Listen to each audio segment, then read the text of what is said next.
Madame, Monsieur, bonsoir. Ces dernières semaines, on assiste à une recrudescence des cas d'infection à Covid-19. Dans le point quotidien fait par le ministère de la Santé et de l'Hygiène publique, le nombre de décès est inquiétant. Un triste constat depuis environ 2 mois. Le dernier bilan, c'est-à-dire le 6 septembre par exemple, fait état et fait peur. 10 décès pour le lundi et puis 3 décès pour le dimanche. Et puis il s'agissait de 9 décès pour le samedi. Les chiffres sont effrayants pour notre contexte ivoirien. La vaccination semble être la meilleure alternative pour les scientifiques et pour les autorités. Les convaincus, les sceptiques, les anti-vaccins, nous ouvrons le débat ce soir. Faut-il rendre la vaccination obligatoire contre la Covid-19 en Côte d'Ivoire? Pour en parler, nous avons d'éminents professeurs et docteurs. Nous avons également la société civile qui est représentée par M. Soumaro Ben Fali. Vous êtes PCA du FICH-CR, qui est la Fédération ivoirienne des consommateurs. Bonsoir à vous, merci d'être là. Marianne. Nous avons également le professeur Ekra. Bonsoir, professeur. Bonsoir, Marianne. Vous êtes directeur coordonnateur du PEV, le plan élargi de vaccination. Le programme élargi. Pardon, le programme élargi de vaccination. Nous avons également la présence du docteur Akakro. Bonsoir à vous. Bonsoir à vous. Vous êtes conseiller. Vous êtes conseiller au Conseil national des droits de l'homme. C'est cela. Merci d'être là.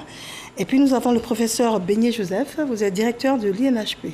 C'est bien cela. Très bien. Bonjour, Monsieur, bonsoir et merci à vous d'être sur notre plateau. Nous avons un premier élément à vous proposer. C'est un public reportage, c'est un micro-trottoir. Ce sont les avis pour, les avis contre la vaccination en Côte d'Ivoire. Le pass sanitaire gagne du terrain. Il est en vigueur depuis un certain temps en Autriche, au Danemark et depuis quelques mois en France et en Italie. Le laissez-passer pour un retour à la vie normale, appelé pass, passeport ou certificat sanitaire, ce document papier ou numérique doit garantir que son porteur ne va pas propager le virus SARS-CoV-2, responsable de l'épidémie de Covid-19. Il authentifie pour cela 3 types d'informations, une preuve de vaccination complète ou bien la preuve d'une guérison ou enfin un test récent négatif de moins de 72 heures. Le pass sanitaire est entré en vigueur le 1er juillet dans l'Union européenne. Il permet aux voyageurs de passer les frontières de 33 pays du vieux continent. Toutefois, les règles varient selon les destinations et les pays d'origine. En dépit de nombreux efforts consentis par les différents gouvernements européens pour protéger leur population, nombreux parmi ces populations, c'est celles qui ont manifesté contre le pass sanitaire, qui pourtant fait partie de la stratégie de déconfinement de nombreux gouvernements à travers le monde. Vu les risques encourus et les recommandations associées à ces nouveaux variants du virus de la Covid-19 actuelle qui sévit à travers le monde et qui existe dans le pays voisin, la Guinée, la Côte d'Ivoire invite tous les citoyens vivant sur son sol à se faire vacciner. Très bien, alors c'est un élément que nous souhaitions vous proposer en fin d'émission. Le premier élément que nous souhaitions pour cette émission, c'était un micro-trottoir. Et ce micro-trottoir, c'était de demander l'avis des Ivoiriens s'ils sont pour ou contre la vaccination. Alors le temps que la régie puisse nous positionner l'élément, nous allons discuter avec nos différents invités. Alors, nous allons parler de l'état des lieux. Alors parlons du nombre de cas de Covid. Et je m'adresse au professeur Ekra. Bien, le nombre de cas, c'est la situation épidémiologique que vous demandez. Il y a plus de environ 50 000 cas qui sont enregistrés sur l'ensemble de la Côte d'Ivoire. Mais ce qu'il faut retenir ces derniers temps, c'est surtout le nombre de décès. Très bien. Voilà, nous sommes à environ 485 décès. Ce sont les statistiques d'hier. Et qui montrent bien qu'il y a une évolution dans cette maladie. Il faut reconnaître que cette maladie a connu 3 phases. Une première phase où nous avons connu un pic au mois de juillet de l'année dernière. Ensuite, il y avait une rémission de cette épidémie avec une résurgence des cas aussi en fin d'année avec les fêtes de fin d'année. Donc, nous avons pu avoir un pic aux alentours du mois de février, donc démarré au mois de décembre. Nous avons pu avoir le pic au mois de février. et avec une rémission. Et ces 2 premières phases étaient caractérisées par des cas, mais qui étaient relativement moins nombreux et il y avait très peu de décès. On pouvait faire 1 ou 2 semaines sans décès. Et malheureusement, dans ces dernières semaines, nous avons une résurgence du nombre de cas, avec une augmentation nette du nombre de cas, avec des décès. Vous avez dû le dire, pour le lundi passé, nous avons eu 10 décès, ce qui est énorme pour notre pays. Cela veut dire que nous sommes rentrés dans une 3e phase, et c'est là où on parle des vagues. Je parle des premières vagues, 2e vague, et nous sommes dans une 3e vague en ce qui concerne la Côte d'Ivoire, avec une situation quand même assez alarmante. Très bien. Alors, le micro-trottoir étant positionné, nous avons choisi de demander l'avis des Ivoiriens là-dessus. C'est un élément de Naouman Koussou et de Guedro Achille. Le vaccin du Covid, c'est d'abord une bonne chose parce que bon, nous sommes tous en danger face à cette maladie-là. Donc, s'il y a un vaccin pour nous protéger face à ça, je crois que ce serait l'idéal. Je demande à tout le monde de se faire vacciner pour rapport à la maladie qu'on appelle Corona, parce que c'est très dangereux. Il y a des amis, des collègues qui sont vaccinés. Moi, je dois faire mon vaccin ces temps-ci. Je dirais que c'est une bonne chose. Parce que j'ai des proches qui se sont déjà fait vacciner. Et je crois que je vais aussi me faire vacciner. Je dirais que je suis contre la vaccination des personnes. Voilà. Puisque en Côte d'Ivoire ici, d'abord, je veux savoir comment est-ce que cette pandémie est arrivée. Les Ivoiriens sont dans l'incompréhension totale. Parce qu'on ne sait pas, en fait, après avoir fini de se vacciner, quelles seront les retombées de cette vaccination. Voilà. Donc, au moins, je dis, je suis contre, puisque nous n'avons pas totalement une bonne information sur cette maladie. Voilà. Donc, automatiquement, je suis contre. Je suis pour la vaccination, parce que c'est à titre préventif. Vous voyez que la Covid tue actuellement. Donc, il est mieux de prévenir pour éviter vraiment le drame. Je viens de me faire vacciner. Je sensibilise les gens. Voilà. Oui, pour la vaccination, je trouve que c'est normal, on doit se vacciner. Comme il y a certaines personnes qui disent qu'en Afrique, il n'y a pas de corona, mais en tout cas, moi, je ne crois pas. Voilà. Les Blancs et nous, là, c'est la même chose, c'est le même sang qui coule en nous. Quelle est la différence pour dire qu'il n'y a pas de corona en Afrique? Donc moi, je préfère que nos cas, si ceux qui ne sont pas fait vacciner, nos cas, laissez faire vacciner ou pas. Parce que la maladie qui est si blanc, là, c'est la même maladie aussi qui est si noire. Voilà. Parce que blanc, c'est l'homme. Africain aussi, c'est l'homme. Voilà, donc il y a le conseil d'aller se faire vacciner. Moi-même, j'ai fait mes 2 doses propres. Personnellement, je ne suis pas pour la vaccination parce que les expériences ont montré que la plupart de ceux qui se vaccinent, soit ils décèdent, soit ils ont encore des soucis au niveau de la santé. Donc je pense qu'il faut déjà revoir cette formule-là, l'essayer, voir. Sinon la vaccination en elle-même n'est pas mauvaise, mais comme il y a des impacts, c'est pourquoi moi je suis contre. Je suis d'accord pour qu'on vaccine. Je vais le faire. Concernant le vaccin du Covid, je n'ai pas vraiment d'informations là-dessus. Mais les petits bruits de couloir qu'on entend, c'est qu'il y a des effets secondaires. Mais personnellement, je ne l'ai pas encore fait. Maintenant, si on peut m'expliquer au mieux quels sont les effets secondaires, je vais voir si je peux le faire ou non. Mais bon, moi, je ne suis pas contre, mais je ne suis pas totalement pour parce que je n'ai pas encore eu d'informations concrètes là-dessus. Je suis pour parce que pour le moment, c'est parce que je n'ai pas le temps d'aller faire. Donc, c'est payant. Donc, pour le moment, il n'y a pas d'argent pour aller faire ça là. Je suis pour parce que c'est un phénomène qui mine notre société. Voilà, ça fait peur. Hein. Donc, c'est normal que nous prenions des mesures de sécurité voilà, pour éviter que vraiment cette maladie-là vraiment terrasse la Côte d'Ivoire et la population ivoirienne. Ça fait peur parce que nous, on a vu un peu à la télévision comment ça terrassait les Blancs même. Alors déjà, on rectifie. On a pris les avis bruts. Et là, on rectifie déjà, le vaccin n'est pas payant. Voilà. Déjà, là, on rectifie. Là, vraiment, il faudrait qu'on rectifie. Le vaccin, il est gratuit. Il est mis à la disposition de la population et c'est gratuit. Voilà. D'accord. Et ça, c'est important. Hein. Il y a des personnes qui pensent que c'est payant. Le vaccin n'est pas payant. C'est gratuit. Il suffit juste de se rendre dans les différents centres. Différents centres de vaccination. Très bien. Combien de personnes vaccinées en Côte d'Ivoire aujourd'hui? Nous avons vacciné à peu près 1 500 000. En fait, 1 500 000 doses que nous avons administrées. 1 500 000 doses environ. Et il y a à peu près 1 168 000 personnes qui se sont vaccinées.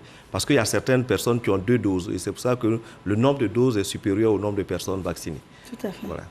Très bien. Alors, dites-nous, est-ce qu'il y a aujourd'hui des décès liés au vaccin? Professeur Béni.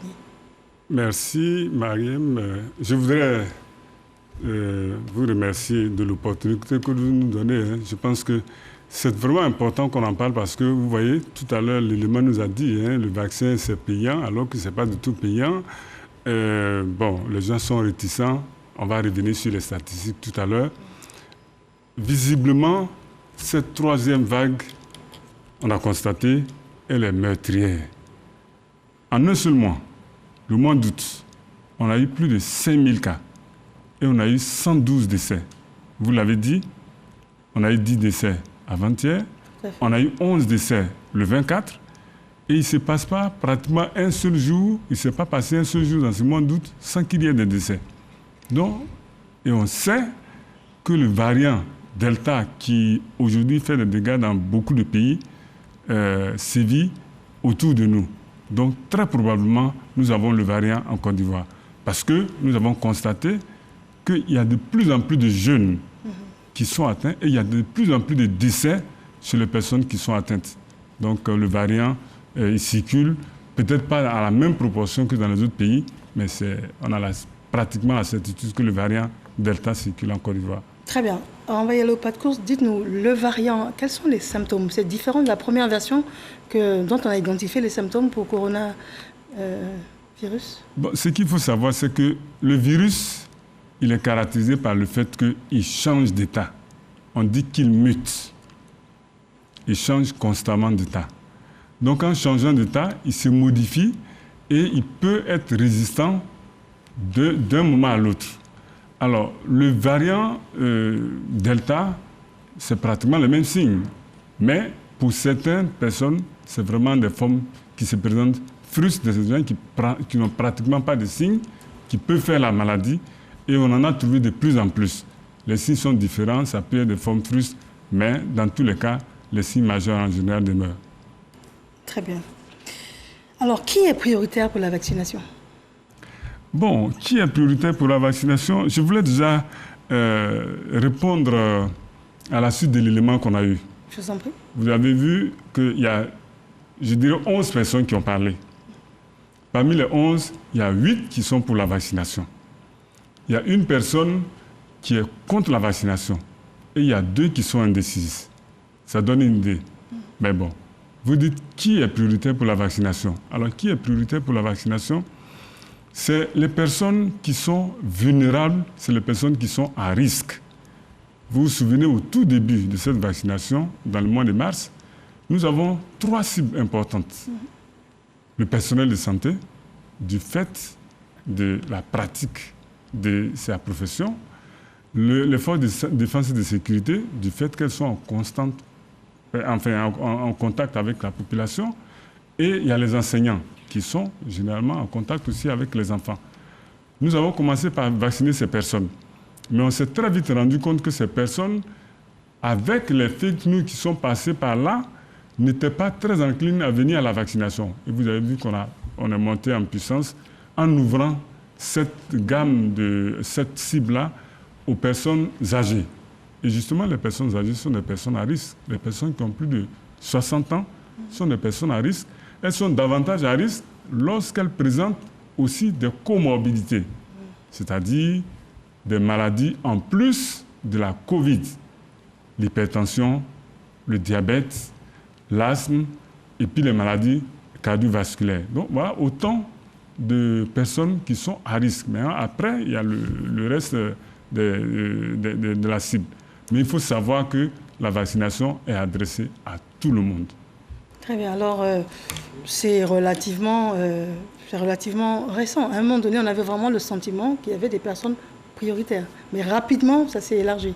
Oui, ça s'est élargi parce qu'on s'est rendu compte que, vous voyez, avec les variants, aujourd'hui, on a de plus en plus de jeunes qui meurent. Donc, et ces jeunes-là, ils ont l'âge de la vaccination. Et on s'est dit, pourquoi ils ne se vaccineraient pas? Il faut absolument qu'ils se vaccinent parce que l'objectif, c'est qu'on puisse atteindre une certaine couverture vaccinale, qu'on ait une proportion, un taux de couverture de 70% qui permettra de vacciner, de protéger la population entière. C'est ça, c'est pour ça que c'est vrai qu'il faut aller vers les personnes cibles et je pense que ces personnes-là, compte tenu toujours d'être des cibles, il faut absolument que ces personnes qui sont âgées, ces personnes qui sont porteuses de maladies, soient vraiment celles qu'on recrute le plus. C'est pourquoi on va aller dans les quartiers. aller rechercher ces personnes-là, parce qu'elles sont plus vulnérables. Et c'est elles qui décèdent le plus. Très bien. Alors, docteur Akakro, vous êtes conseiller des droits de l'homme.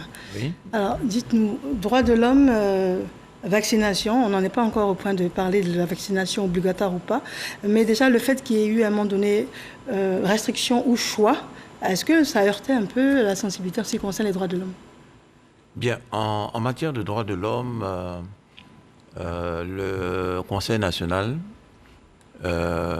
a une mission de promotion, de défense et de protection vis-à-vis de la population en ce qui concerne les droits. Alors, il faut dire que pour le moment, en Côte d'Ivoire, il s'agit d'une obligation. Mais c'est une obligation qui est modérée, d'autant plus que c'est une obligation qui ne fait pas appel à la coercition. Donc, on ne peut pas faire appel à des gendarmes ou à des policiers pour venir manu militari attraper quelqu'un pour aller faire vacciner. Mais c'est une recommandation de vaccination afin qu'on puisse élargir l'immunité collective de la population en Côte d'Ivoire. Voilà ce que je puis dire pour le moment. Donc, une attitude raisonnable qui préconise la vaccination. Très bien. Monsieur Soumarou Ben Fali, alors, vous représentez ici le consommateur. Quel est votre sentiment? Mon sentiment est que nous avons commencé un travail, il ne faut pas relâcher. À savoir la campagne de sensibilisation, la campagne pour essayer de démentir un peu des vidéomans ou bien ceux qui sont en Europe qui prennent les téléphones pour appeler des parents à Abidjan, en Côte d'Ivoire, pour dire si tu fais la vaccination, tu ne vas plus faire enfant. Si tu fais la vaccination pendant que le téléphone se colle à l'oreille, qu'ils arrêtent d'affoler le consommateur, la population ivoirienne. Il y a une pandémie qui est là. Les autorités ont pris des mesures. Et ce que chacun d'entre nous doit faire dans le déroulement, pendant qu'on vaccine, s'il y a des effets secondaires, que ces effets secondaires soient vulgarisés. Et qu'au niveau du ministère de la Santé, qu'on puisse dire à la population, attention, celui qui a telle ou telle maladie, il faut le déclarer avant de se faire vacciner. En ce qui me concerne personnellement, nous avons organisé une campagne de vaccination à Adjamé, avec l'appui de la mairie, le ministère de la Santé. En 2 semaines, nous avons fait vacciner 6 000 personnes. Il n'y a pas d'opposition au vaccin en Côte d'Ivoire. Il n'y a pas d'opposition. Il n'y a pas d'opposition. Et aujourd'hui, vous allez partout où des camions mobiles sont installés, les gens sont là pour se faire vacciner. Mais seulement, vous savez, quand on est en train de manger de l'arachide et que vous prenez un grain qui est pourri, ça peut contaminer tout ce qui est dans la bouche, alors qu'en réalité, ce n'est pas toute l'arachide qui est dans la bouche qui a problème. Donc, je me joins à vous aujourd'hui pour que les consommateurs puissent savoir beaucoup de choses. Je voulais demander au directeur général de l'INHP, dans les prisons, quelles sont les dispositions qui ont été prises pour protéger les prisonniers. Parce qu'ils sont entassés dans des cellules. C'est une très bonne question, mais déjà, par rapport à la méfiance en ce qui concerne le vaccin, je m'adresse à nos 2 professeurs ici. Dites-nous, d'entrée de jeu, déjà quand on parle de vaccination, il y a des réticences. On a l'impression qu'il n'y a pas assez de recul sur le vaccin, d'où le scepticisme. Déjà pour savoir comment est-ce qu'on a aussi peu de temps, on peut mettre sur pied un vaccin et puis l'inoculer sans qu'il y ait la crainte des populations. Dites-nous tout pour nous rassurer. Bien, je voudrais revenir sur les réticences pour dire que la campagne de vaccination, spécifiquement en Côte d'Ivoire, a démarré dans un contexte de rumeurs, de méfiance, parce que 6 mois auparavant, il y avait eu un débat qui disait à la télévision où, disons, un des orateurs avait dit que les Africains allaient être utilisés comme des cobayes pour tester le vaccin. Donc je pense que ça a choqué, disons, les Africains, de sorte qu'il y a eu, avant même l'arrivée du vaccin, une méfiance qui s'est installée.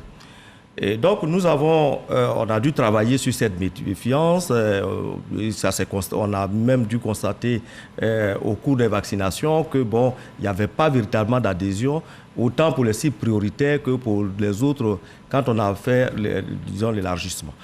Et donc, nous sommes arrivés au mois d'avril où, véritablement, un dispositif de sensibilisation s'est mis en place avec l'engagement de tout le monde, notamment les consommateurs, les artistes, tout le monde s'y est mis.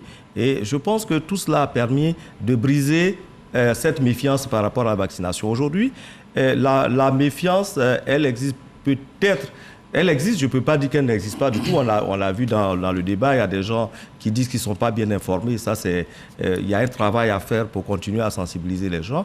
Et donc, on pense qu'on a brisé quand même ce mur de glace et qu'aujourd'hui, on est dans une dynamique où tout le monde comprend la nécessité de la vaccination. Maintenant, est-ce que les vaccins, pourquoi on a pu vacciner, on a pu trouver des vaccins aussitôt? Aussitôt, oui. Je dis, mais lorsque vous avez un péril, est-ce que vous allez attendre 10 ans pour chercher un vaccin pour pouvoir protéger la population? Quand on sait que pour les maladies infectieuses, on finit toujours par arriver à la vaccination parce que c'est elle qui protège le mieux. On a eu toutes les mesures qu'on a prises, notamment les masques. Aujourd'hui, très peu de gens portent les masques. Mais il faut donc protéger la population par les vaccins. Mais les vaccins les plus connus, la fièvre typhoïde, la fièvre jaune et tout, il y a quand même eu un certain temps pour mettre au point le vaccin. Mais c'est ça qui est intéressant, c'est-à-dire qu'on a eu un cumul de connaissances sur la manipulation des germes, des virus, des parasites, au point où ce passé nous a, disons, ce cumul d'expériences a servi immédiatement à la production de vaccins. N'oublions pas que le virus, le coronavirus n'est pas trop loin des virus de la grippe et que chaque année, lorsqu'il y a une saison de grippe qui passe, on fabrique un nouveau vaccin pour le variant qui arrive, parce que le professeur Bénier l'a dit, la tendance des virus même, c'est de muter. Donc, on fabrique un nouveau vaccin. Donc, fabriquer un vaccin en 6 mois, 8 mois ou 1 an, c'est aujourd'hui à la portée des scientifiques. Et c'est ce qui a été fait. Il y a la manipulation qui se fait en laboratoire, mais ce qui pose problème en général, c'est les études cliniques. C'est-à-dire que quand on pense de ce que le travail qui a été fait en laboratoire, il faut maintenant l'administrer à des hommes. En général, quand il s'agit d'un seul laboratoire qui travaille, qu'il faut un grand nombre, il a du mal à le faire. Or, dans ce cas précis, les scientifiques se sont mis ensemble. Donc, il y a des consortiums qui se sont mis ensemble, de sorte que pour faire les tests, on a pu faire ce qu'on appelle les études multicentriques. C'est-à-dire dans plusieurs endroits, on a sélectionné des individus qui ont accepté donc de rentrer dans les études, de sorte qu'on a pu tester l'efficacité des vaccins. Par exemple, le vaccin contre AstraZeneca, il y a plus de 20 000 personnes qui ont participé à l'étude et qui a permis donc de montrer l'efficacité de ce vaccin. Et ça a été fait pour tous les autres vaccins. On va revenir sur le choix des vaccins, mais dites-moi, professeur Bénier, il y a quand même eu des cas de décès liés au vaccin.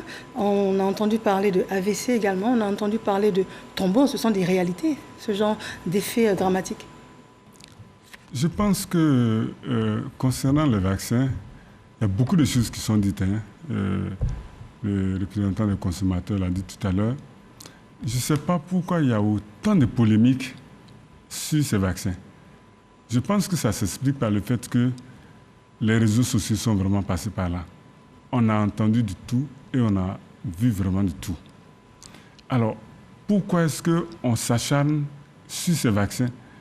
On s'acharne simplement sur ces vaccins parce que, bon, les gens, ils se disent qu'ils n'ont pas suffisamment de recul, mais il faut savoir que les vaccins, ces vaccins qui sont actuellement fabriqués, on a eu à en parler depuis 2003, depuis 2012, avec le SRAS, souvenez-vous, avec le MERS-CoV, souvenez-vous, mais qui sont aussi des coronavirus. Donc, comme le professeur Ekra l'a dit, on avait déjà commencé à travailler sur ces vaccins. Donc, coronavirus n'est pas un virus nouveau. C'est un mutant, simplement. Ce n'est pas du tout un virus nouveau. C'est un nouveau virus, mais de la famille des coronavirus. Donc, ce n'est pas la première fois qu'on découvre le coronavirus. Donc, on a eu ce travail. D'où l'expérience sur les vaccins, voilà. qui sert aujourd'hui. Oui, bien sûr. Voilà. Donc, il y avait ce travail-là qui avait commencé. Ensuite, c'est une maladie planétaire. Donc, tous les scientifiques au niveau mondial se sont mobilisés et on y a mis beaucoup de sous. Maintenant, c'est ce qui explique que ces vaccins soient là, qu'ils soient efficaces et sûrs. Et il faut vraiment rassurer la population qu'avec ça, c'est vraiment la porte de sortie. On a essayé pendant 1 an avec les mesures barrières. Mais aujourd'hui, on a une arme que j'appellerais une arme qui est vraiment efficace. Mais les mesures barrières ont fait leur effet quand même. Oui, ils continuent de faire leur effet. Bien sûr, mais c'est bien observé. Le vaccin en plus, c'est un plus. Quand on ajoute le vaccin, ça permet de consolider davantage cette lutte-là. C'est en cela que je trouve que c'est vraiment important. Maintenant, pour en revenir à votre question, c'était les thromboses, les effets secondaires et AVC. Il n'y a pas d'effet secondaire. Il n'y a pas un seul vaccin qui n'a pas d'effet secondaire. Même les médicaments que nous prenons tous les jours ont des effets secondaires. Mais dans le cas de ces vaccins, c'est vrai, on a parlé de thrombose par rapport à AstraZeneca. Mais quand vous avez un seul cas de thrombose pour des millions de vaccinés, mais ça ne représente rien du tout. Quand vous avez un seul cas de choc anaphylactique par rapport au vaccin Pfizer sur des millions de personnes, ça ne représente rien du tout.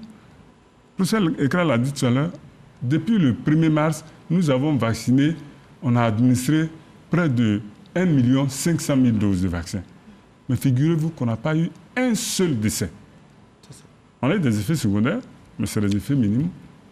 Mais c'est des effets qu'on voit avec tous les autres vaccins. Mais il n'y a pas d'effet secondaire qui a entraîné un seul décès. Donc, je pense que c'est le lieu de rassurer la population de ce que la vaccination constitue vraiment une arme importante qu'il faut utiliser à fond. Très bien, alors je me dois de vous poser la question suivante. Il y a plusieurs vaccins disponibles en Côte d'Ivoire. On a AstraZeneca, on a Pfizer, on a Moderna, on a Johnson & Johnson qui est arrivé ces jours-ci récemment, je pense, d'ici la semaine dernière, qui s'administre même en une seule dose. Alors comment est-ce qu'on y voit clair et pourquoi est-ce qu'on n'a pas le choix? On devrait peut-être avoir le choix. Pourquoi est-ce que c'est imposé en fonction peut-être des métiers? Souvent c'est imposé parce qu'on a lu dans la presse que Johnson & Johnson, ça va être spécifiquement pour les enseignants, le corps médical. Est-ce que c'est vrai? Bien. En fait, il y a 4 vaccins qui sont déjà rentrés en Côte d'Ivoire. Nous avons d'abord AstraZeneca, on a dû recevoir les premières doses, près de 500 000 doses que nous avons déjà fini d'administrer. Ensuite, Pfizer, nous avons Sinopharm et Johnson & Johnson qui vient d'arriver. Voilà, donc en fait, la stratégie de vaccination que nous avons n'est pas une stratégie qui est basée sur le type de vaccin. Voilà. Nous avons une crise sanitaire. Nous savons que c'est le vaccin qui va nous permettre de sortir de cette situation. Et nous avons enfin des vaccins qui sont efficaces. Donc, chaque fois que nous recevons des vaccins, nous proposons ces vaccins-là à la population. Pour nous, il n'est pas question de faire de choix. Voilà, il n'est pas... Parce que si vous décidez d'avoir, par exemple, du Sinopharm, qu'il n'y en a pas, parce que sur le marché, on n'en trouve même pas, donc vous n'allez jamais vous vacciner. Donc la question n'est pas de faire un choix de vaccin, mais plutôt de faire le choix de la vaccination, d'accepter d'aller se faire vacciner. Et lorsque vous arrivez sur un site de vaccination, celui que vous trouvez, c'est ce vaccin que vous allez, qu'on appelle, utiliser. Celui de Johnson, peut-être que je reviens au Johnson, c'est juste une annonce qui a été faite pour permettre à ce que les enseignants, tu doivent aller rapidement pour les enseignements bientôt, qu'on puisse les vacciner avant qu'ils ne puissent rejoindre leur site, leur lieu de travail. C'est pour cela que cela a été dit. Mais ce n'est pas que... il y a plus de 180 000 personnels enseignants en Côte d'Ivoire. Nous n'avons reçu que 100 000 doses de Johnson, donc ça ne peut même pas couvrir tous les enseignants. Ce n'est pas une stratégie basée sur le type de vaccin, mais c'est plutôt vacciner avec le vaccin que nous avons. Celui-là, ça a été dit parce que il fallait on voulait organiser une campagne de vaccination avec les enseignants, par exemple, qui sont sur Abidjan, qui veulent rentrer à l'intérieur du pays, de faire la seule dose, puisque c'est une seule dose, et qu'ils puissent rentrer et commencer à travailler, puisque la rentrée, c'est bientôt. D'accord. Voilà. Monsieur Benfali, dites-moi, alors en tant que représentant des consommateurs, on entend, on lit, on s'informe, on a une sensibilité, une préférence. Est-ce que vous ne trouvez pas normal qu'on puisse être rassuré sur le vaccin qu'on choisit? Effectivement, si nous sommes sur ces plateaux aujourd'hui, c'est parce que la majorité de la population est sous-informée, parce qu'il y a trop de commentaires, tout le monde se dit spécialiste, mais en réalité aussi, on ne s'adresse pas aux spécialistes pour en savoir.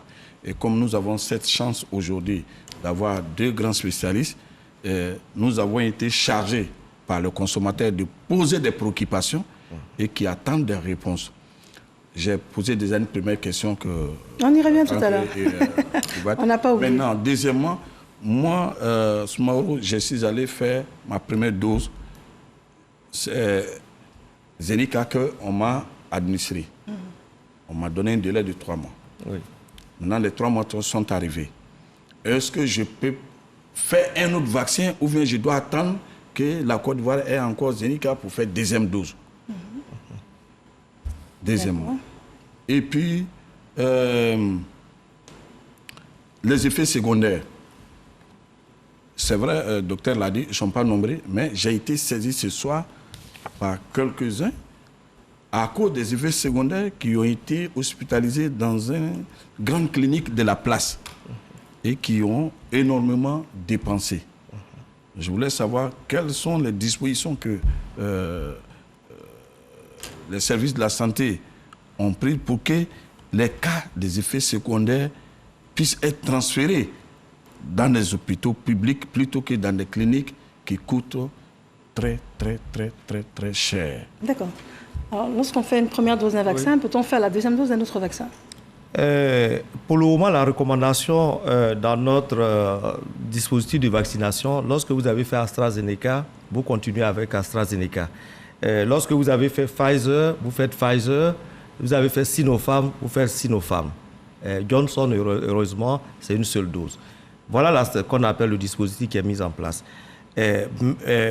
On était dans, disons, dans cette stratégie-là, il faut que vous ayez les vaccins, disons, un approvisionnement régulier en vaccins. Malheureusement, par exemple, pour le Sinopharm, non, pas le Sinopharm, l'AstraZeneca, nous avons près de 700 000 personnes qui attendent pour avoir leur deuxième dose et les vaccins tardent à arriver parce qu'on n'en trouve pas sur le marché. L'État a les moyens pour payer les vaccins, mais malheureusement, il n'y a aucun fournisseur qui arrive à nous fournir donc ce vaccin. Donc nous sommes en train d'examiner, disons, la possibilité de voir si on peut faire des associations. C'est-à-dire quand vous avez commencé AstraZeneca, par exemple, compléter avec le Pfizer. Mais en fait, la vaccination n'est pas si simple. Voilà. Et on est obligé de nous entourer de précautions. Parce que pour que une telle décision soit prise, il faut que nous ayons des éléments d'orientation par des études, par exemple scientifiques, qui nous disent que ces associations-là sont possibles.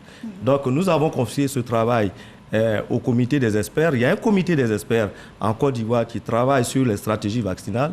Donc le ministère a confié ce travail à cette équipe et qui très rapidement va nous éclairer sur la stratégie à adopter. C'est vrai que ça a été fait ailleurs, mais ici en Côte d'Ivoire, nous voulons avoir l'avis de nos comités des experts sur la vaccination pour pouvoir prendre cette décision. Donc voici un peu ce que je peux dire de ce Faliko. Je vais compléter. Oui. J'ai fait mes 2 doses. Mais avant les 2 doses, vous avez posé une question de savoir les effets secondaires. Est-ce qu'il y a une prise en charge? Oui, les effets secondaires font l'objet d'une prise en charge. Mais seulement, il faut qu'on le sache. Parce que vous voyez que par jour, aujourd'hui, par exemple, on a dû vacciner peut-être 15 000 personnes. Si vous avez un effet secondaire, il faut donc repartir vers le centre de santé dans le district où vous avez été vacciné, qu'on vous enregistre comme un cas nous on appelle MAPI, de manifestation adverse post-immunisation. Et donc, une fois que c'est connu, on fait un suivi. Aujourd'hui, nous avons dans notre base de données plus de 700 personnes qui ont présenté des effets secondaires. Ça va des vertiges à des maux de tête, des douleurs au niveau des points d'injection. J'ai parlé même d'une infection. Il y a quelqu'un qui a fait par là une infection au point d'injection, qui a dû nécessiter une incision et qui a dû nécessiter aussi une hospitalisation au CHU, par exemple, de Trècheville, et qui est prise en charge. Donc, il y a un centre de référence de prise en charge des cas de MAPI, c'est le service des maladies infectieuses. Mais pour qu'on puisse vous prendre en charge là-bas, il faut que vous puissiez communiquer, vous présenter, ou en tout cas au service de santé, que vous avez été vacciné, que vous avez présenté disons une suite avec des effets secondaires, et en ce moment vous rentrez dans la file de la prise en charge. Je vais vous donner la parole tout de suite. Je voudrais juste demander au docteur Akakro, dites-nous, depuis que la pandémie a commencé, est-ce que vous avez été saisi dans le cadre des droits de l'homme à certaines situations? Par rapport à l'obligation de vaccination? Non, juste avant l'obligation, peut-être des effets secondaires ou bien des recours, des personnes qui viennent vers vous? Non. Non, du tout. À ma connaissance, non. Votre connaissance, non, pas du tout. D'accord. Très bien. Quelle était votre question? D'accord, ok. Si j'ai fait mes 2 doses de vaccin contre Covid-19, quelle est la date de validité pour que le vaccin, le vaccin que j'ai fait, la date de validité pour me protéger, que ce soit 60%, que ce soit 80%, mais quelle est la date de validité? Est-ce que chaque année, je dois me faire vacciner pour rester sous la protection, ou bien une fois que j'ai fait, c'est pour toujours? Parce que ce sont des informations que nous n'avons pas, et nous avons la chance d'avoir des spécialistes en face de nous. La population veut savoir, quelqu'un qui a fait ces 2 vaccins, quelle est la date de validité? D'accord. Voilà. Peut-être que je peux répondre à ça. Malheureusement, on ne peut pas vous dire si vous avez eu vos 2 doses, si ça va vous protéger pendant 3 ans, pendant 2 ans, pendant 6 mois. Pour le moment, on ne le sait pas. Parce que pour qu'on puisse savoir que votre vaccin vous protège pendant 3 ans, il faut qu'on fasse des études. Or, le recul que nous avons est trop court. On a commencé à vacciner seulement au mois de décembre, en Angleterre, en Côte d'Ivoire, à partir du 1er mars. Donc, on n'a pas suffisamment de recul pour vous dire que ce vaccin va vous protéger pendant 5 ans ou 6 ans. Aujourd'hui, même dans certains contextes avec le variant Delta, les gens passent de révacciner des groupes particuliers qui sont à risque. Donc aujourd'hui, il faut être honnête, on ne peut pas vous le dire, mais les études se font. Voilà. Et il faut que d'ici 1 an, 2 ans, on pourra dire, bon, peut-être que le vaccin, il a dû protéger seulement que 6 mois, ou bien 1 an ou 2 ans. On pourra le dire. Très bien. Une question qui revient également très souvent, c'est par rapport à la... Est-ce qu'on est contagieux quand on est vacciné? Oui, mais on peut transmettre la maladie puisque la vaccination ne protège pas à 100%. On est dans quelle proportion de protection? Ça dépend du type de vaccin. Globalement, on est autour de 85% pour certains, de 76% pour AstraZeneca, mais dans les formes graves, on passe à 92%. Donc, il peut arriver qu'on soit contagieux. Mais justement, c'est pour cette raison qu'il faut continuer, malgré qu'on est vacciné, à observer les mesures barrières. Ça, c'est très important. C'est pour soi-même, mais c'est aussi pour les autres. Ça peut arriver. Et on est en train de faire une étude pour montrer au sein de la population vaccinée quelle est la proportion des gens qui ont fait la maladie. Même quand ils font la maladie, c'est vraiment des formes mineures. Donc ça veut dire que quand on est vacciné, on ne peut pas faire les formes graves de la maladie? En tout cas, pour ce qu'on a constaté jusqu'ici, ça a permis d'épargner les gens des formes graves. Et là, c'est une question importante. Quand on est vacciné, on ne meurt pas du coronavirus? Je ne dis pas qu'on ne meurt pas du coronavirus, on peut toujours mourir de quelque chose. Mais en tout cas, les proportions de ceux qui sont vaccinés, qui font la maladie, est vraiment minime. D'accord. Je dois dire que c'est en termes de proportion.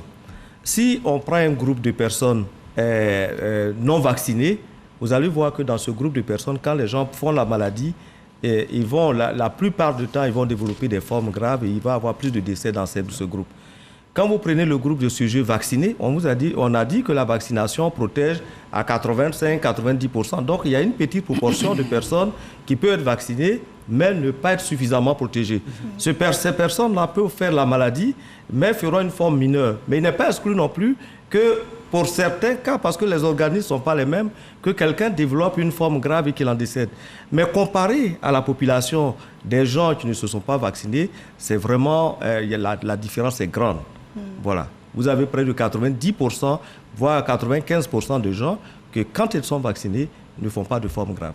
C'est ce qu'il faut retenir. C'est ce qu'il faut retenir. Alors, est-ce que tout le monde peut se faire vacciner? Parce qu'on a également réalisé qu'il y a beaucoup de comorbidités. Et puis, est-ce que vous prenez des précautions avant de vacciner les personnes? Bon, d'ailleurs, quand on a commencé la vaccination, ceux qui ont des pathologies graves, diabète, hypertension, obésité et autres, ce sont les personnes qui étaient les personnes prioritaires. Voilà. Le dispositif qui est mis en place est le même pour tout le monde. Lorsque vous arrivez, on vous interroge, on cherche à savoir ce que vous avez, on vous enregistre et ensuite on fait la vaccination. On vous met en observation pendant 15 minutes et lorsque tout se passe bien, vous rentrez chez vous. Voilà. Donc, mais par exemple, si vous êtes diabétique, il ne faudrait pas que vous soyez en train de faire un coma diabétique pour qu'on puisse vous vacciner. Il faut quand même que vous soyez... disons, vous ayez un état satisfaisant pour qu'on puisse vous vacciner. Vous préconisez qu'on vienne avec un test sanguin, la vaccination? Non. En matière de santé publique, ce n'est pas nécessaire. Parce que le test lui-même va coûter peut-être plus cher que le vaccin. Donc, ce qu'on demande... Qui est gratuit, on le rappelle. Voilà, bien. Bientôt, quand ce sera gratuit, ceux qui vont faire, disons, qui auront leur test antigène qui prouvera que bon, ils sont négatifs. Ceux-là, normalement, moi, si j'étais à leur place, la première des choses, c'est que j'ai mon test négatif, je vais aussi de vaccination pour me vacciner. Voilà, pour me protéger. Très bien. Alors, nous avons un élément à vous proposer. C'est un élément d'une chaîne étrangère, mais ce qui est important de savoir, c'est des personnes qui étaient réfractaires au vaccin. Et ces personnes l'ont vraiment appris à leurs dépens. On se retrouve juste après. Sesto, 60 ans, est resté hospitalisé ici, dans ce service de réanimation du CHU de Nîmes. Et là, vous vous sentez mieux, quoi. En fait, l'oxygène dans le nez, là, ça vous fait du bien. Ils ont une super équipe qui m'ont super bien. Bon, bah, c'est super. Voilà. Bon, on vous garde encore un peu ici. Hein? Pas de souci. Voilà. Merci. Une surveillance constante, car ce patient vient d'avoir la peur de sa vie. Fin juillet, alors qu'il a déjà de nombreux problèmes de santé, il a développé la forme grave du Covid-19. Je me suis retrouvé entre la vie et la mort, c'est le cas de le dire. Rapidement, Sesto est pris en charge et comme 99% des malades Covid admis ici, il n'était pas vacciné. Je suis comme la plupart des réseaux disent, des médias disent que c'est des complots, des CMI, mais en fait, c'est la vérité. Et j'étais même contre tout ce qui était vaccination comme ça, mais j'ai fait volte-face, vous en faites pas. Sesto a eu de la chance, mais pour d'autres en revanche, l'issue est fatale. A Las Vegas family is mourning the loss of a father this morning. Michael Friedi, 39 ans, père de 5 enfants à Las Vegas, est lui décédé en août dernier du coronavirus. We just wanted to wait a year from when it came out, like when it started to be available to people, like just to watch and see what people's reactions were to it. Une attente et des regrets a posteriori. Michael was unvaccinated. One of the final texts he sent to his fiancée Jessica read, "I should have gotten the damn vaccine." Des anti-vaccins repentis, des attentistes, désormais acquis à la cause du vaccin comme Frédéric Bernardi, 53 ans, la voix encore éraillée après son intubation. Coucou, ça va? Ah, impec. Je t'attendais. Oui, j'arrive. Installé dans sa chambre, dans ce centre de rééducation, ce rescapé est en convalescence. Il sort d'1 mois d'hospitalisation, de 10 jours de coma et de soins intensifs. Je suis allé à la pesée. Oui, t'as perdu combien? Perdu 9 kilos. Ah! 9 kilos. Après, j'ai fait aussi le test de souffle. Oui. Et elle m'a dit que c'était nickel. Ah. Petit à petit, il récupère, car le Covid version variant Delta l'a terrassé. J'ai tellement eu peur que j'ai demandé à plusieurs reprises de mourir. J'ai ma femme qui a été plusieurs fois à l'église, allumer des cierges, parce qu'on lui a dit qu'il y avait une chance sur 2 que je m'en sorte. Lui non plus ne croyait pas au vaccin. J'avais pas assez de retour et pas assez d'expérience, enfin nous, pour pouvoir être vacciné. Et comme un imbécile, j'ai pas voulu le faire. Alors que mon épouse, elle l'est depuis le mois de juin vaccinée. Ce qui ne l'a pas empêché de l'attraper, mais elle n'a rien eu, quoi. J'ai en général pas souvent le regret de faire les choses ou de ne pas les faire, mais je crois que c'est le plus grand regret de ma vie, de ne pas l'avoir fait. En famille, au travail, Frédéric était entouré par des amis non vaccinés. C'est d'ailleurs l'un de ses collègues anti-vaccins qui l'a contaminé. Mais aujourd'hui, son expérience a changé un peu la donne. Quand tout le monde a su ça, tout le monde disait « Ah ben moi je voulais pas, ah oui mais il a eu, bon ben vite, alors je prends vite rendez-vous et ainsi de suite. » Donc ça a fait vraiment boule de neige et on a eu énormément de gens qui se sont décidés à se faire vacciner et pourtant ils n'étaient pas pour. Les premiers à avoir sauté le pas, ce sont leurs enfants. Allez, vas-y doucement. C'est bon, ça... Encore affaibli, Frédéric a réussi à convaincre sa fille 24 ans et son fils 27 ans de se faire vacciner. Salut mon grand. Aujourd'hui, Enzo n'est pas franchement rassuré à l'idée de se faire piquer, mais il dit avoir compris qu'il n'avait pas réellement le choix. Un vaccin qui arrive aussi vite, on est toujours un petit peu réticent, on ne sait pas ce qu'ils vont nous injecter, donc forcément on se pose des questions, c'est normal. Et avec ce qui s'est passé, forcément il faut se rendre à l'évidence. Un soulagement pour Frédéric Bernardi qui se présente aujourd'hui comme un ambassadeur du vaccin. Il a d'ailleurs pris rendez-vous pour recevoir une dose dès le 6 octobre prochain. Oui. Dites-nous, quand on voit cet élément, ça donne froid dans le dos. Est-ce qu'on peut contraindre quelqu'un malgré soi à se faire vacciner d'un point de vue droit de l'homme? Alors, en matière de droits de l'homme, il faut savoir qu'il y a une dérogation. La dérogation en matière de droits de l'homme stipule qu'en cas de guerre, en cas de pandémie comme celle que nous vivons actuellement, l'État a les prérogatives pour préconiser une obligation de vaccination. Bon, comme je le disais tout à l'heure, c'est une obligation non coercitive. Mais cette obligation doit quand même respecter un certain nombre de principes. Le principe de respecter la vie, de ne pas faire de torture aux patients qui ne veulent pas se faire vacciner, et puis bien entendu ne pas faire de discrimination, tant sur le plan religieux, social et autres. Voilà les principes. Donc c'est comme si nous étions en guerre et qu'il y a une nécessité qui fait que l'État reconnaît que si on ne fait rien, nous ne serons plus dans une normalité de développement. D'accord. Voyez-vous, c'est ça là. Très bien. Mais dès l'instant où la personne reste réfractaire, elle s'enferme, elle reste chez elle. Quels sont ses recours pour vivre toujours en société? Il n'y en a pas? En restant chez soi, il n'y a plus de travail. Bon, il peut y avoir le télétravail, mais ce n'est pas la solution. Dans les entreprises notamment, il faut qu'il y ait quand même une cellule d'échange entre les responsables et les employés pour trouver une solution à ces personnes.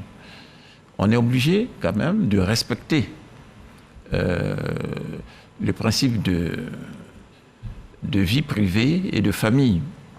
Donc, nous, ce qu'on préconise, c'est le dialogue. Dans une entreprise, il faut qu'il y ait un dialogue qui permette à ceux qui ne veulent pas se faire vacciner de respecter leur choix. Mais l'entrepreneur, le patron de l'entreprise peut prendre des dispositions pour lui demander de faire du télétravail à domicile. Si ce n'est pas possible, par exemple, dans un hôpital où il y a des soignants qui ne veulent pas se faire vacciner, on peut éventuellement leur faire savoir que certains privilèges, certaines primes leur seront refusées en fin d'année, par exemple, parce qu'ils sont susceptibles de porter atteinte à l'intégrité, à la santé de ceux qu'ils soignent, ou bien Donc, c'est une question de dialogue. Je pense que dans le cadre d'une pandémie comme celle que nous vivons, il ne faut pas qu'il y ait le bâton et la carotte. On peut trouver des solutions. Parce que nous, ce que nous ne voulons pas, c'est de voir comme cela se fait en Europe, tous les samedis, des gens qui sont dans les rues avec des pancartes. Ça ne va pas nous apporter grand-chose. Nous, ce qu'on veut, c'est, puisque nous ne fabriquons pas les vaccins, c'est de faire en sorte que progressivement, il y ait une immunité collective qui permette quand même de laisser cette pandémie-là derrière nous et d'avancer. Très bien. Oui. C'est l'occasion de rebondir. Quand on parle d'immunité collective, c'est estimé à combien de pourcents? Et puis, quand est-ce qu'on va y arriver en Côte d'Ivoire? L'immunité collective, c'est au moins 70% de la population. Donc, je pense que l'objectif du ministère de la Santé étant d'ici la fin de l'année de vacciner au moins 7 millions de personnes. Et nous pensons que progressivement, l'année prochaine, en début d'année, on pourra atteindre cette immunité. Si la cadence actuelle que nous avons s'améliore, parce qu'on espère pouvoir vacciner au moins 40 000 personnes par jour. Et à ce rythme-là, on pourra atteindre cette immunité. Mais je voulais revenir sur l'élément qui est passé. Très bien. J'y ai retenu 3 points importants. Le premier point, vous avez constaté, la personne qui est décédée, enfin la personne qui a fait la maladie, la première personne qui est décédée, pardon, en surpoids. En surpoids. Obésité, oui. Donc, personne à risque. Et nous recommandons fortement à ces personnes-là, et le docteur Akakou l'a dit tout à l'heure, vraiment fortement ces personnes-là de se faire vacciner. Deuxième chose, on a vu aussi que la personne qui est décédée n'était pas vaccinée. Et ça se confirme chez nous, 100%, pratiquement 100% des sujets qui sont décédés ne sont pas vaccinés. Donc ça donne à réfléchir. Et je pense que c'est maintenant qu'il faut prendre sa décision. Et puis, troisième élément... Excusez-moi, avant votre troisième élément, il y a une question qui me vient à l'esprit. Oui. Le nombre de malheureux de décès qu'on a en Côte d'Ivoire, aucun d'entre eux n'a été vacciné. Oui. Aucun d'entre eux. Quasi-totalité. On a 487 décès, je pense. Oui. Et 487 décès, il y a 487 personnes non vaccinées qui sont mortes. Parce qu'il y a quand même une partie avant l'avènement de la vaccination qu'il faut prendre en compte. Il faut prendre en compte. Oui, l'année dernière. Depuis l'avènement de la vaccination, ceux qui sont décédés, c'est des gens qui ne sont pas vaccinés. Très bien. Je vous en prie. Et puis, troisième chose, il y a encore des gens qui sont hésitants, qui sont en train de réfléchir. Et entre le temps de la réflexion et la décision, le pire peut arriver. Donc c'est pourquoi il faut y aller vite. Il faut y aller maintenant, parce que là, l'État a mis en place, en tout cas a commandé suffisamment et a provisionné. Actuellement, on a suffisamment de vaccins, en tout cas pour ceux qui le veulent. Donc, on les exhorte, en tout cas, on exhorte la population à aller vers la vaccination. Très bien. Voilà les points sur lesquels Professeur Ekra, dites-nous, quel est le dispositif qui est mis en place en Côte d'Ivoire pour inciter à la vaccination, accueillir et traiter tous les cas? Bien, merci. Dans la vaccination, il y a deux choses qu'il faut considérer.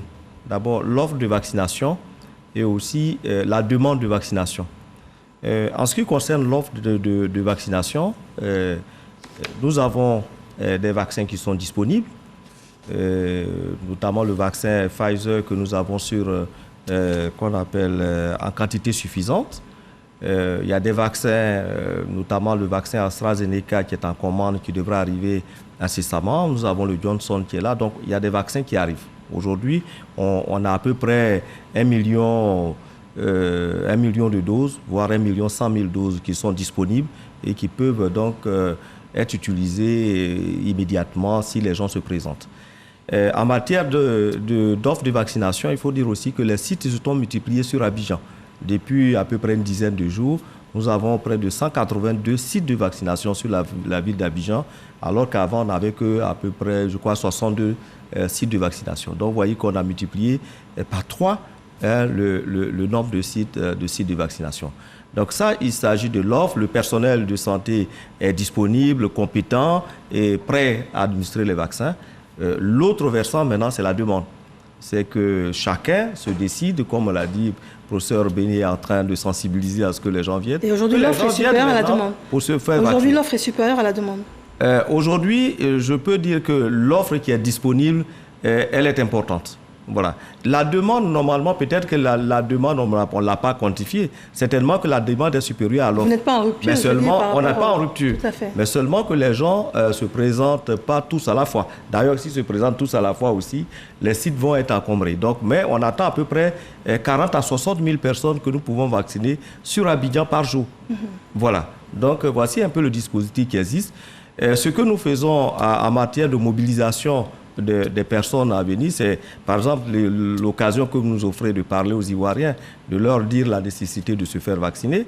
Ce sont les rencontres aussi avec des groupes organisés, notamment avec l'association des consommateurs qui donc mobilisent par exemple au marché. Nous travaillons, le ministre de la Santé lui-même a pris son bâton de pèlerin, il a vu les différents des groupes sociaux, il a rencontré des entraîneurs gloire de football, des chanteurs qui se sont mis sur le terrain pour travailler. Aujourd'hui, par exemple, pour ne pas peut-être faire de publicité, on est associé par exemple à l'événement concernant le FEMUA, où il y a un site de vaccination, par exemple, qui existe et que les gens peuvent se faire vacciner d'abord avant d'aller au FEMUA, puisque c'est un lieu de regroupement. Nous avons aussi, le ministère travaille aussi avec le milieu sportif. Par exemple, tout dernièrement, lors du match Côte d'Ivoire-Cameroun, des gens, ceux qui ont participé à ce match-là ont pu bénéficier aussi de la vaccination. Alors ça me rappelle la question... toute la stratégie qui est organisée. Mais on va aller plus loin. Au fur et à mesure, nous allons nous déployer, même dans les quartiers. On travaille avec les syndics, nos districts sanitaires travaillent avec les syndics. Et donc, pour aller proposer de la vaccination dans la communauté et que tout le monde puisse avoir accès à ce vaccin. Alors, M. Ben, tout à l'heure, il a posé une question importante, la prison. Est-ce que tout le milieu carcéral est vacciné? Pour le moment, non. Mais dans les jours à venir, ce milieu carcéral va être vacciné. On attendait d'avoir un vaccin qui puisse être utilisé ne serait qu'en une dose. Voilà. Et donc, voilà, c'est plus pratique puisque les gens rentrent, ils sortent. Donc, il faut leur donner la possibilité d'avoir une seule dose de vaccin qui puisse les protéger. Donc, ça, c'est fait. Et nous sommes en contact avec le ministère de la Justice pour que cette vaccination puisse se dérouler à Abidjan et aussi à l'intérieur du pays, dans toutes les prisons civiles. Alors, très bien. Monsieur Ben Fally, dites-nous, en tant qu'association de consommateurs, on a vu également qu'il y a des entreprises qui ont décidé de refuser l'accès au personnel parce qu'ils ont besoin d'être rassurés sur le fait qu'ils soient vaccinés. Qu'est-ce que vous en pensez? Oui, je suis tout à fait d'accord. Il y a même il y a eu un relâchement. Dans cet enseignement, il y a des services privés. Vous ne pouvez pas avoir accès si vous n'avez pas porté votre masque, tant que vous n'avez pas lavé vos mains avec des savons liquides ou bien avec des gels, avant d'avoir accès. Et le nombre de personnes était limité à l'intérieur quand c'est la sorte d'autres groupes pour rentrer. Même il y a, au niveau de transport abidjanais, il y a un relâchement. Sinon, voilà une compagnie, lorsque vous n'avez pas votre masque, vous n'entrez pas dans le bus. D'accord, ça c'est pour le masque, les mesures barrières, mais et la vaccination en tant que telle? Non, la vaccination, je dis, il y a ceux qui sont opposés, quand même, c'est quand même une minorité, parce que, le docteur l'a dit tout à l'heure, moi je tourne au niveau des camions mobiles. Les Abidjanais sont là, les Ivoiriens sont là pour se faire vacciner. Ils sont là pour se faire vacciner. Vous n'allez pas voir un seul point de vaccination pour dire il n'y a personne qui est là, que c'est les camions seulement qui est là. Donc, nous-mêmes, notre problème, comment avoir suffisamment de doses pour que ceux qui ont fait les premières doses puissent faire les deuxièmes doses, et comment avoir aussi des vaccins en une seule dose. Sinon, vraiment, les comptes, je n'ai pas dit que ça n'existe pas, mais ça ne pèse pas dans la balance parce que les Ivoiriens continuent de se faire vacciner. Mais ce qu'il faut aujourd'hui exiger, en plus des vaccins, c'est des mesures barrières. Parce que le docteur m'a dit tout à l'heure, grâce à lui, même quand on est vacciné, ça ne met pas fin aux mesures barrières. Et vous, comment vous avez fait, par exemple, à Adjamé, pour rassurer les populations? Dans quelle proportion les populations voulaient se faire vacciner? Il y en a que vous avez convaincus après, ou bien comment ça s'est passé? À Adjamé, non. C'est une question de santé publique. Il faut utiliser un langage terre à terre. D'accord. Et vous savez, à Adjamé, on reçoit 3 millions de personnes par jour. Et la nuit tombée, nous sommes 400 000. Et 3 millions, c'est beaucoup. C'est pratiquement toute la Côte d'Ivoire, toute l'Afrique commence à Adjamé avant d'aller ailleurs. Donc, nous avons de manière terre à terre parlé à la population. Et donc, c'est le lieu pour moi de féliciter le maire de la commune d'Adjamé, qui est président des commerçants, qui nous a soutenus et qui nous a appuyés, convaincre les commerçants. Même aujourd'hui, vous allez devant la grande mosquée d'Adjamé, vous allez devant le forum, les camions sont là, ça ne chôme pas. Et on est en train même d'élargir avec les marchés gourous. Donc, vraiment, je demande à la population d'aller se faire vacciner, de continuer de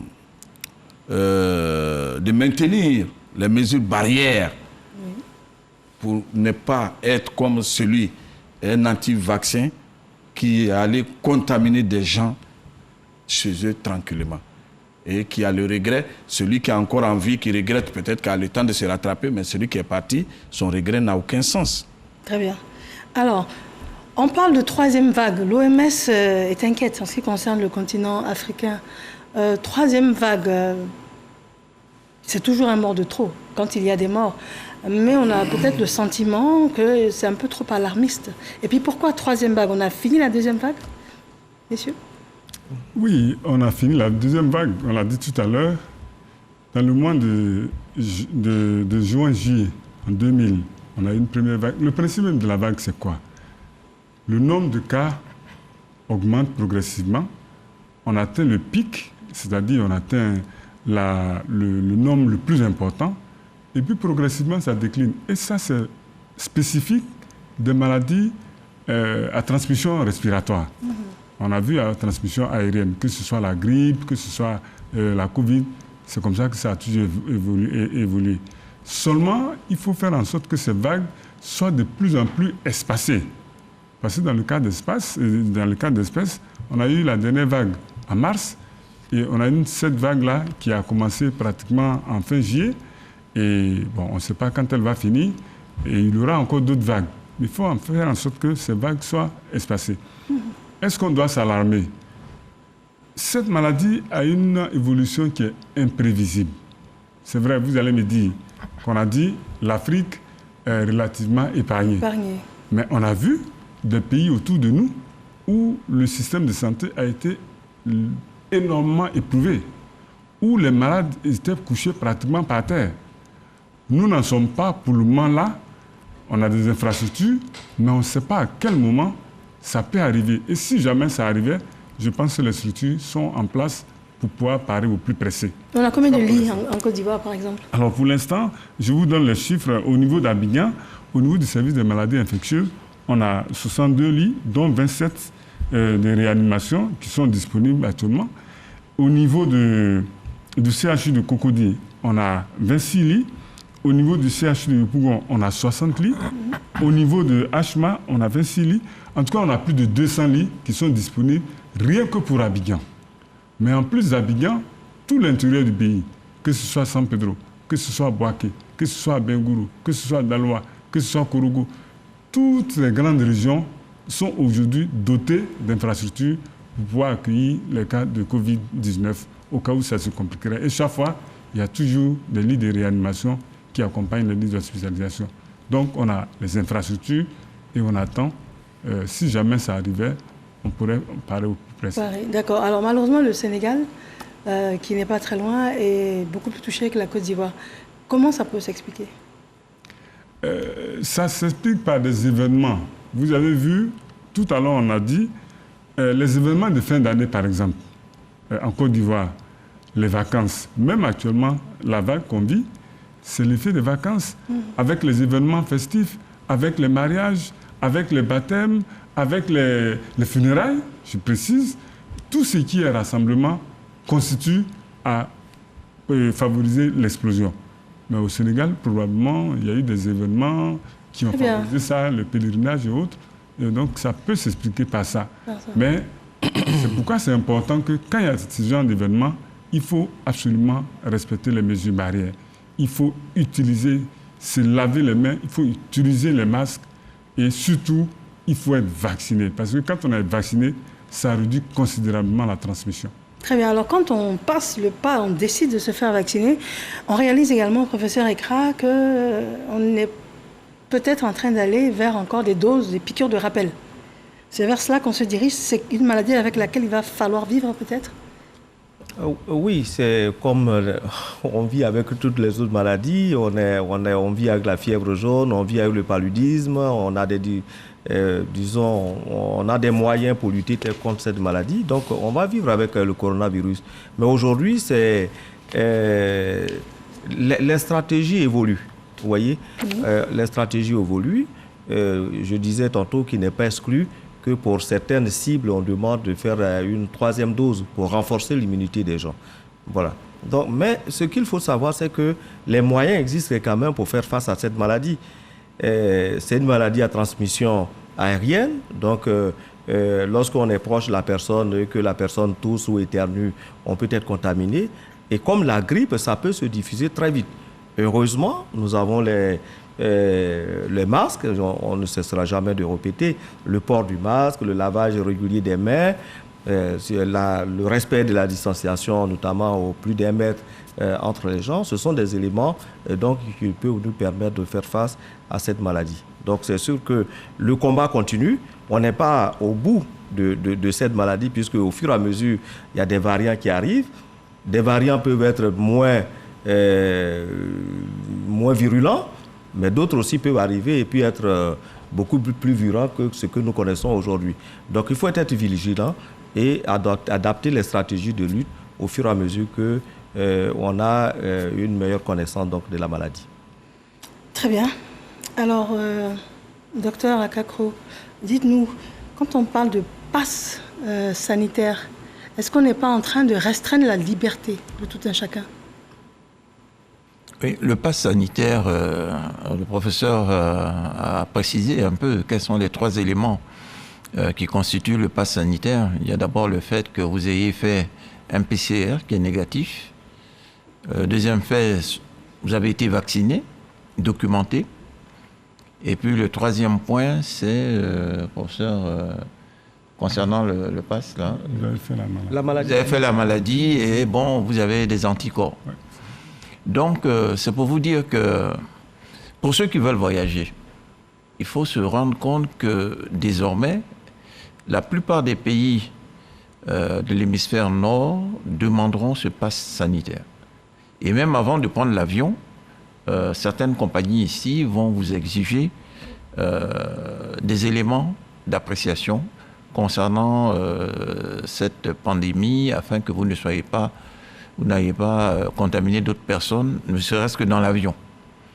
Donc, le pass sanitaire, si ça doit être une nécessité, il faut l'accepter.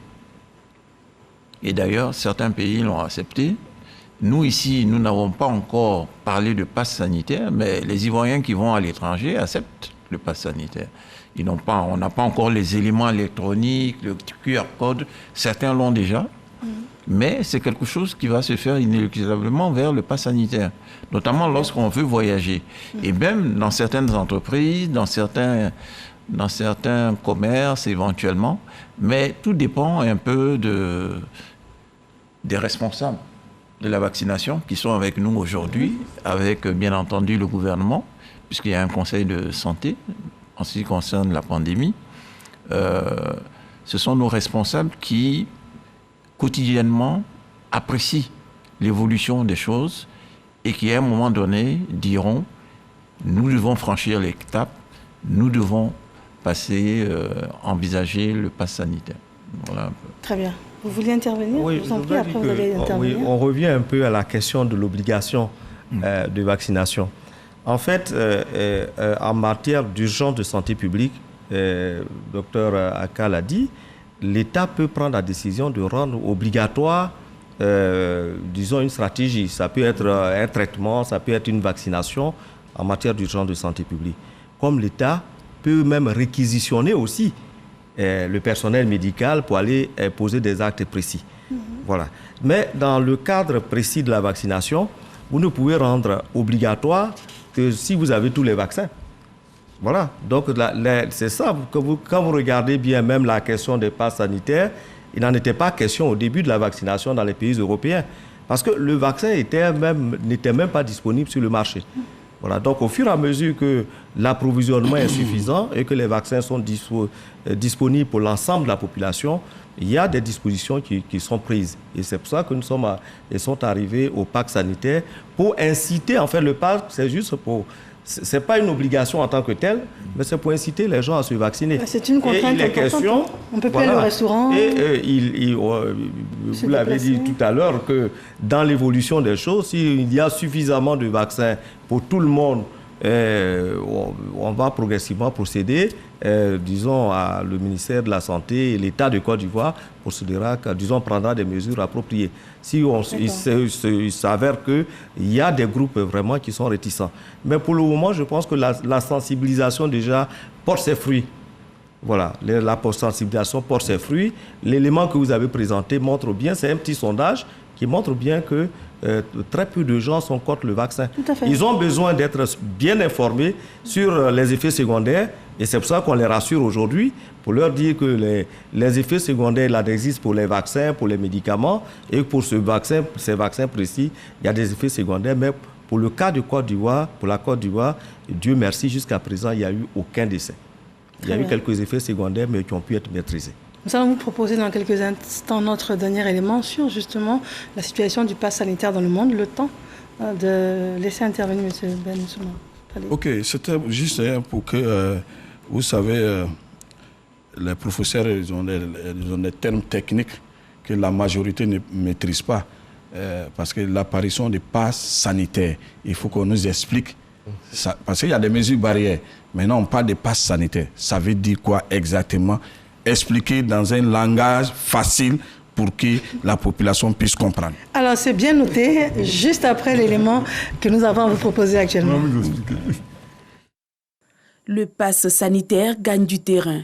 Il est en vigueur depuis un certain temps en Autriche, au Danemark et depuis quelques mois en France et en Italie. Le laissez-passer pour un retour à la vie normale, appelé pass, passeport ou certificat sanitaire, ce document papier ou numérique doit garantir que son porteur ne va pas propager le virus SARS-CoV-2, responsable de l'épidémie de Covid-19. Il authentifie pour cela 3 types d'informations, une preuve de vaccination complète ou bien la preuve d'une guérison ou enfin un test récent négatif de moins de 72 heures. Le pass sanitaire est entré en vigueur le 1er juillet dans l'Union européenne. Il permet aux voyageurs de passer les frontières de 33 pays du vieux continent. Toutefois, les règles varient selon les destinations et les pays d'origine. En dépit de nombreux efforts consentis par les différents gouvernements européens pour protéger leur population, nombreux parmi ces populations, c'est celles qui ont manifesté contre le pass sanitaire, qui pourtant fait partie de la stratégie de déconfinement de nombreux gouvernements à travers le monde. Vu les risques encourus et les recommandations associées à ces nouveaux variants du virus de la Covid-19 actuelle qui sévit à travers le monde et qui existe dans le pays voisin, la Guinée, la Côte d'Ivoire invite tous les citoyens vivant sur son sol à se faire vacciner. Alors c'est une invitation, le pass sanitaire également. Monsieur Soumaro a posé la question clairement. Alors dites-nous, en langage terre à terre ici entre nous, c'est quoi ? Et comment ça s'adapte? Ça va s'adapter ici. Professeur Bénier. Alors, le pass sanitaire, c'est juste un papier qu'on vous remet parce que vous êtes vacciné. Ça vous donne la preuve de la vaccination. Par exemple, vous êtes vacciné. Deuxième élément, c'est également si vous avez fait la maladie, la preuve que vous êtes guéri de la maladie. Et dans le cas d'espèce, on a dit, si vous devez faire la vaccination, il faut attendre 6 mois. Dans notre cas ici. Le troisième élément, c'est que vous devez faire un prélèvement au niveau des narines, c'est ce qu'on appelle le test Covid. Si c'est négatif, qu'il soit valable pour 72 heures. C'est-à-dire que quand vous avez ce papier, vous pouvez rentrer partout. Si vous voulez aller dans un bar, vous pouvez rentrer. Si vous voulez aller au cinéma, vous pouvez rentrer. Si vous voulez voyager, vous pouvez voyager tranquillement. C'est tout simplement ça. C'est ça le pass sanitaire. Donc, dans les pays européens, en tout cas, ça s'explique. Pour le moment, nos autorités sont en train de réfléchir. Si la décision s'impose, ce sera pris. Mais pour l'instant, en tout cas, déjà quand vous voyagez, ici, on vous exige la vaccination. On vous exige que vous soyez prélevé et que vous ayez un résultat négatif. Dans les 72 heures, en 3 jours, vous allez en France, vous n'avez pas de problème. C'est ça le pass sanitaire. Très bien. Alors, entre nous, ici aussi, ça veut dire qu'on arrive à cette situation-là pour aller au supermarché, prendre les transports en commun. On y va, on y arrive également. Dans la sous-région également, c'est en projet? C'est un projet, mais pour le moment, ce n'est pas encore utilisé. C'est pas encore utilisé. Et vous voyez que l'État a décidé de progresser, d'aller par palier. Le professeur Ekra l'a dit tout à l'heure, actuellement, on sensibilise. Mais si jamais la situation s'aggrave, peut-être qu'on sera amené à dire que pour aller dans un supermarché, comme dans les pays européens, il faut avoir le pass sanitaire. C'est-à-dire qu'il faut que vous soyez testé, il faut que vous soyez vacciné. Et ça peut s'imposer à nous. C'est pour ça, justement, on demande à la population, c'est mieux de se faire vacciner maintenant pour éviter qu'on arrive à ces mesures-là qui vont être contraignantes. Mais les personnes, par exemple, les 30%, parce qu'on a dit que l'immunité collective, on est vers 70%. Oui. Alors, et les 30% qui ne seront pas vaccinés, c'est ce que ça veut dire? Ces personnes-là vont être marginalisées? Non, l'immunité collective ne veut pas dire que lorsqu'on atteint l'immunité collective, on arrête la vaccination. La vaccination va être proposée à tout le monde. Mais techniquement, lorsque vous avez 70% de votre population qui est vaccinée, il y a la circulation du virus est faible, disons, ça menuse, et de sorte qu'il y a moins de cas de maladie. C'est tout ce que ça veut dire. Mais cela ne veut pas dire qu'on arrête la vaccination. L'objectif, dans un premier temps, c'est d'atteindre ce niveau, mais on va continuer à vacciner jusqu'à ce que tout le monde puisse être vacciné. Vous voyez que la cible actuelle, ce sont les enfants, disons les personnes de 18 ans et plus. Mais on a même des recommandations qui arrivent bientôt et qui feront en sorte qu'on va diminuer. Voilà, on va réduire mais les enfants résistent mieux. Les enfants résistent mieux. Oui, quand même. Avec les données épidémiologiques, on voit qu'il y a très peu d'enfants qui font la Covid. Peut-être qu'ils en font puisqu'on ne teste pas nécessairement tous ces enfants-là, mais on voit bien que dans les formes graves, c'est plutôt les personnes les plus âgées. D'accord. Voilà. Très bien, nous sommes quasiment au terme de notre émission. On va faire un dernier tour de table et demander à chacun d'entre vous le mot de fin. Monsieur Soumaro Ben Fallé, quels sont vos derniers propos? Je vous remercie. Je remercie aussi le ministère de la Santé. Le professeur l'a dit, la sensibilisation a donné et continue de donner. Mais il faut continuer à sensibiliser. Parce que c'est grâce à cette sensibilisation aujourd'hui que tous les points de vaccination sont bondés du monde. Les Ivoiriens veulent se faire vacciner. En tout cas, ici, il n'y a que des sceptiques. Il n'y a pas d'anti...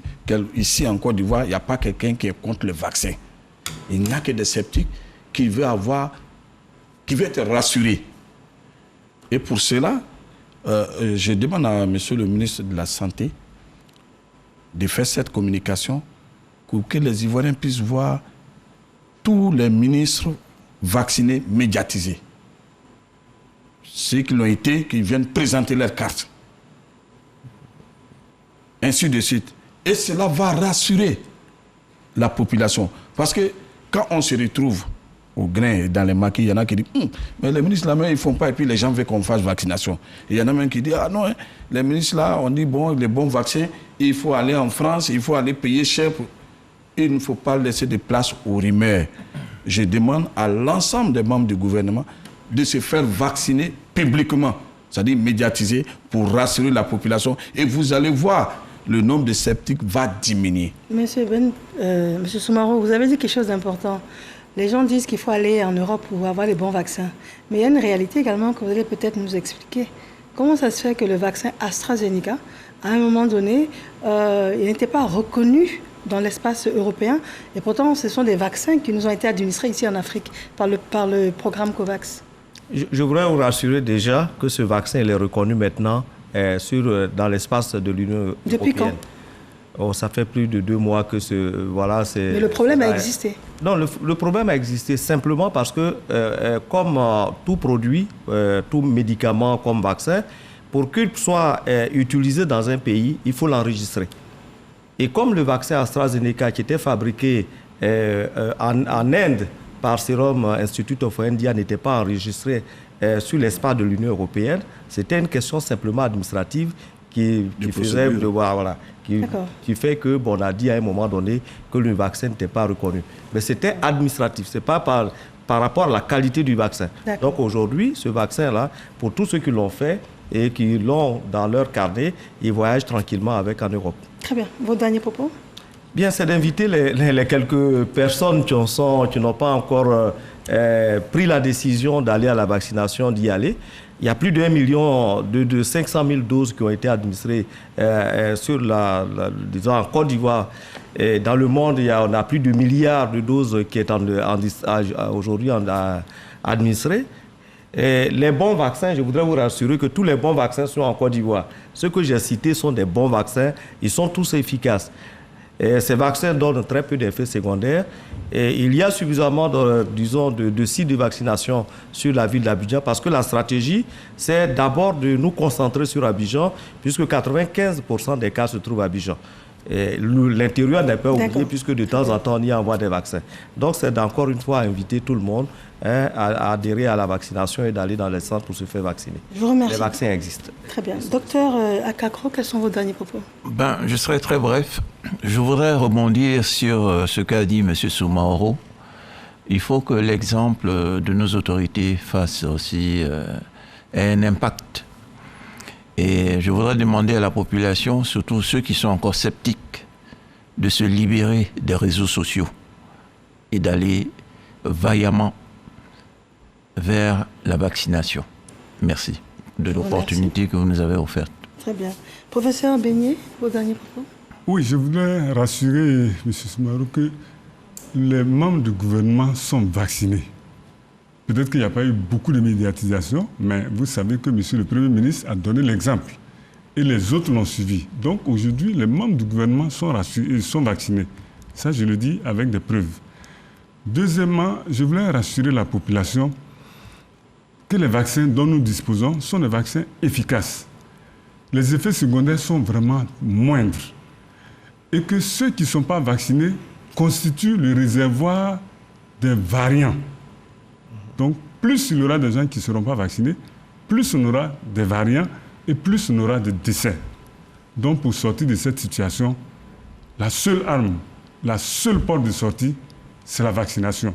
Bien sûr, couplée aux mesures barrières. C'est à ce seul prix-là qu'on pourra sortir de cette situation que nous traînons depuis plus d'1 an.